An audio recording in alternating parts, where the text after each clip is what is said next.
राज्य सरकारनं जाहीर केलेल्या अहिल्यादेवी होळकर कर्जमाफी योजनेमधील त्रुटींवर रविकांत तुपकर सातत्याने आवाज उठवतात। अनेक बँकांनी संबंधित शेतकऱ्यांची परवानगी न घेता आणि चुकीची माहिती देऊन कर्जाचे परस्पर पुनर्गठन केले। परिणामी मोठ्या संख्येने शेतकरी कर्जमाफीच्या लाभापासून वंचित राहिलेत। शेतकऱ्यानं कर्जाचे पुनर्गठन स्वतःहून केलं नसताना त्याची शिक्षा त्याला का, असा सवाल उपस्थित करत पुनर्गठित कर्जधारक शेतकऱ्यांचाही कर्जमाफीमध्ये तातडीने समावेश करण्याची मागणी तुपकर यांनी केली। राज्य सरकारला आमचं सांगणं आहे की परस्पर ज्या बँकांनी पुनर्गठन केलं कर्जाचं त्या शेतकऱ्यांचाही समावेश या कर्जमाफीमध्ये करा। रेग्युलर कर्ज भरणाऱ्या शेतकऱ्यांना 50,000 नाही तर 2 लाख रुपयाचं अनुदान त्या ठिकाणी दिलं पाहिजे। जे शेतकरी आयटीआर भरतात याही शेतकऱ्यांचा कर्जमाफीमध्ये समावेश केला पाहिजे आणि तिन्ही कर्जमाफीतून सुटलेले जे लोक आहेत त्याही शेतकऱ्यांचा कर्जमाफीमध्ये समावेश केला पाहिजे, अशी मागणी या निमित्तानं जिल्हाधिकाऱ्यांच्या माध्यमातून आज आम्ही राज्य सरकारकडे केलेली आहे। सरकारला आमची विनंती आहे, या सगळ्या मागण्या जर का सरकारनं मान्य केल्या नाही तर येणाऱ्या काळामध्ये शेतकऱ्यांचं प्रचंड मोठं आंदोलन या महाराष्ट्रामध्ये उभं राहील। शेतकऱ्यांना मोठ्या अपेक्षा या सरकारकडनं होत्या। विधानसभेत असं म्हणाले होते भारतीय जनता पार्टीचे नेते की संपूर्ण सातबारा कोरा करू, आणि आता वेळ आली तर त्यांनी 2 लाख रुपयापर्यंत कर्जमाफी करू असं म्हटलं। पण आता करताना मात्र त्यांनी पूर्ण रक्कम, थकीत रक्कम शेतकऱ्यांची टाकली नाही, मुद्दल टाकली आणि व्याज बँका सोडून देणार असं त्यांनी म्हटलंय। यामध्ये बँका म्हणतात की तुम्हाला आता बाकीचं लोन मिळणार आहे, तुमचं सिबिल खराब होणार आहे। सगळ्यात पहिले सिबिलच्या विरोधात आवाज उचलला आम्ही, परंतु आता मुख्यमंत्री महोदयांनी स्टेटमेंट असं दिलं की सिबिल कोणाचं खराब होणार नाही। पण बँकेत गेलं तर बँका म्हणतात की सिबिल तुमचं खराब होणार आहे। रिझर्व्ह बँकेशी बोलून माननीय मुख्यमंत्र्यांनी बोललं पाहिजे आणि रिझर्व्ह बँकेचा आदेश सगळ्या नॅशनल बँकांना आला पाहिजे, सिबिल खराब होणार नाही या संदर्भामध्ये, अशी आमची मागणी आहे।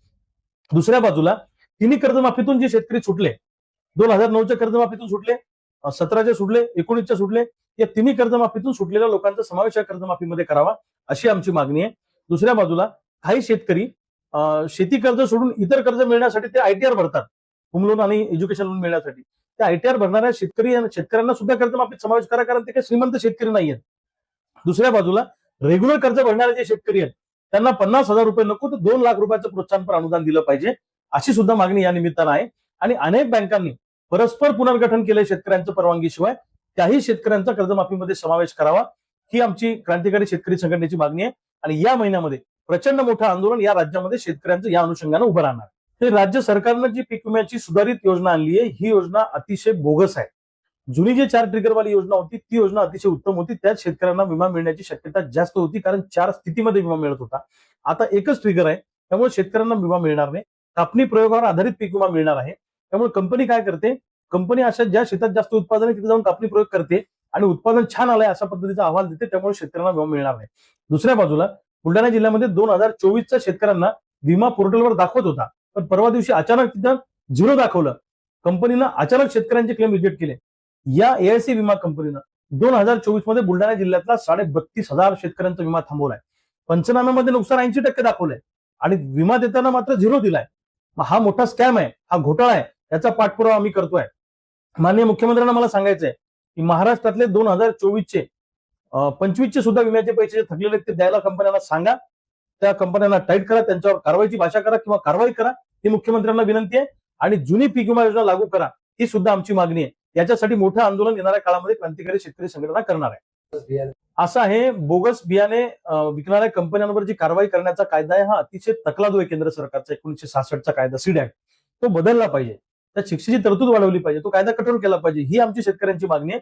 आणि यावर्षी मोठ्या प्रमाणात बोगस बियाणे महाराष्ट्रात कंपन्या सक्रिय का झाल्या, कारण सरकारचं त्याला पाठबळ आहे।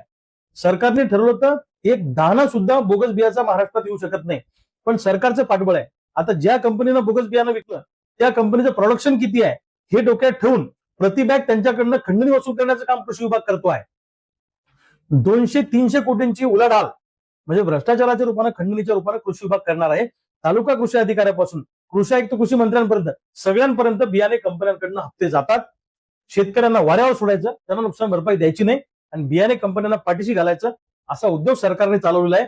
आणि याचं पोस्टमॉर्टम, याचा पंचनामा पुढच्या आठवड्यामध्ये पुण्यामध्ये कृषी आयुक्तालयासमोर येऊन आम्ही करणार आहोत। 1 रुपया सुद्धा जर का चुकीच्या मार्गाने तुम्ही वसूल केला आणि शेतकऱ्यांना वाऱ्यावर सोडलं तर तुम्हाला सोडणार नाही, अशा पद्धतीची क्रांतिकारी शेतकरी संघटनेची भूमिका आहे। दूध का दूध, पाणी का पाणी करून मध्य प्रदेशमधून बोगस कंपन्या महाराष्ट्रात काम करतातच कसं? या बोगस कंपन्यांचे मालक इथे 8-8 दिवस येऊन बसले, हे सगळ्या कृषी विभागातल्या लोकांना भेटले, यांनी पैसे पोचवले, म्हणून यांनी कंपन्यांना अभय दिलेला आहे. ज्या कंपनीला बोगस बियाणं विकलं त्या कंपनीला महाराष्ट्रात पाय ठेवू देऊ नका, त्यांना ब्लॅकलिस्ट करा, ही आमची मागणी आहे. बुलढाणा जिल्हा केंद्रीय सहकारी बँकेची निवडणूक आहे आणि इतरही महाराष्ट्रात काही बँकांच्या निवडणुका झाल्या. ह्या सगळ्या जिल्हा सहकारी बँका या शेतकऱ्यांची बँक असते, पण इथे शेतकऱ्यांचे ओरिजिनल प्रतिनिधी जात नाहीत.